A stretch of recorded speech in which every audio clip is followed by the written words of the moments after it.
The volunteer program at Lucas County's dog shelter LC4 is coming back. Commissioners put the program on pause 2 months ago because LC4 employees said they were being harassed by the volunteers.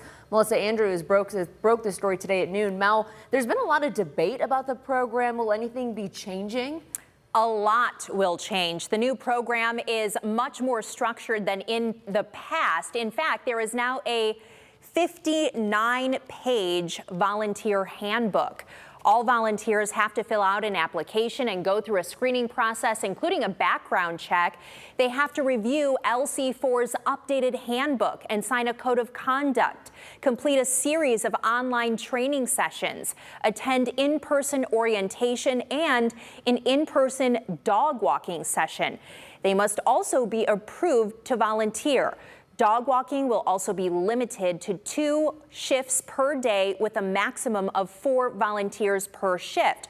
Also, anyone dismissed from the program by the previous warden, Kelly Sears, cannot reapply, even though she was fired herself for mismanaging LC4. And the woman who worked under her has the say on who can volunteer.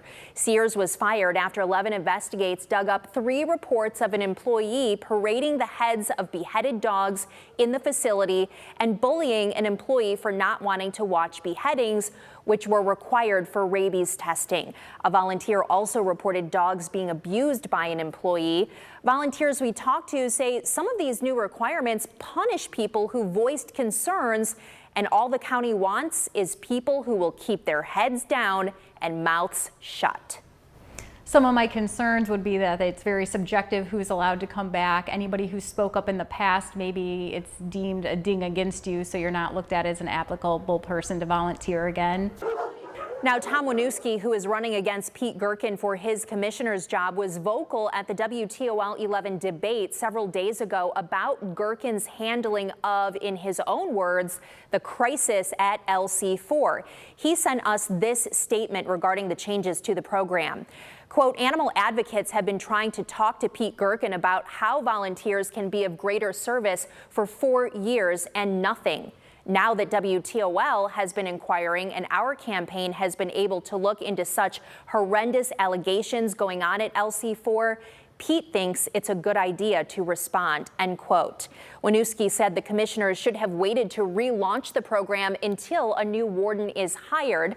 I reached out to the commissioner's spokesperson late this afternoon for a response to these comments and have not yet heard back. No date was given for when volunteers will return to the building. There is a link to apply on our website, WTOL.com. For 11 Investigates, I'm Melissa Andrews.